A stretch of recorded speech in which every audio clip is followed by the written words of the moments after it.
Hi, and thanks for logging on to the Daily DVAR Halacha. And here's a brand new halacha for you, and it's for Thursday, January 11th, 24th day of Teves. Here we go. Today we're beginning the new topic of how you're not allowed to earn pay or reward on Shabbos. It's listed in a lot of different Gemaras, and Rashi explains in several places that it's because it's like doing business and is going to lead to doing business, and therefore no pay on Shabbos. Okay.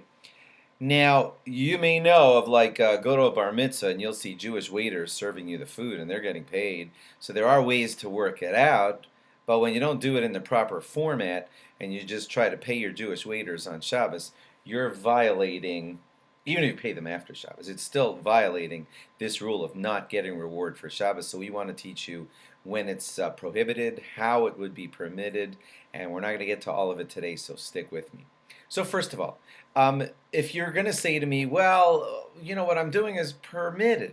I'm just running a junior congregation on my shul. I'm just reading stories to them. That's permitted. I'm just carrying food to people's table. That's permitted. I'm just babysitting. That's permitted. It's true, but getting reward for it or pay for it, even if you're paid after or before Shabbos, it still could be a problem. So be careful. If it's done in the right way, it would be allowed, but if it's done in the wrong way, then it's not allowed. It doesn't matter if the employer is Jewish or non-Jewish. You, the Jewish person listening to this, are not allowed to get rewarded for Shabbos work. Also, if you happen to own something and you rent it out for Shabbos, you're not allowed to get rental pay from the people who rented it from you on Shabbos. Most rabbis say that it applies to the employee, so the employer has a little bit more flexibility. Like an employer, a caterer can hire non-Jewish waiters and it'd be easier for him to pay them after or before Shabbos, but he cannot pay you, the Jewish waiter, before or after Shabbos unless done in the proper way, which we'll get to a different day. And if he gives you the money, you're violating something, and the employer is violating something because he's not supposed to be paying you and helping you do a sin. If you do get paid for Shabbos work and it wasn't arranged in the proper way, you would have to give away that money. Probably the best source would be to charity or something, to a good Jewish cause, but you're not allowed to benefit from Shabbos work.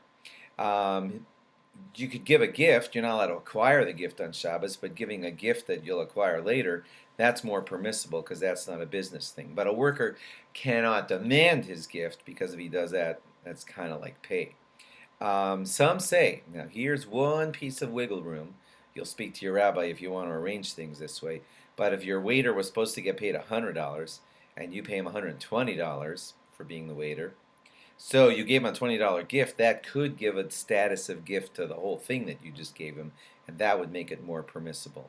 But that's not the best way to permissibly pay someone on Shabbos. Stay tuned for more, and we'll tell you more ways to permissibly get some pay for Shabbos. But generally, without doing it right, the flat rule is don't get paid for what you do on Shabbos, even if you're paid before or after Shabbos, even if it's arranged before or after Shabbos. So stick with me for a few days while we clarify all of this.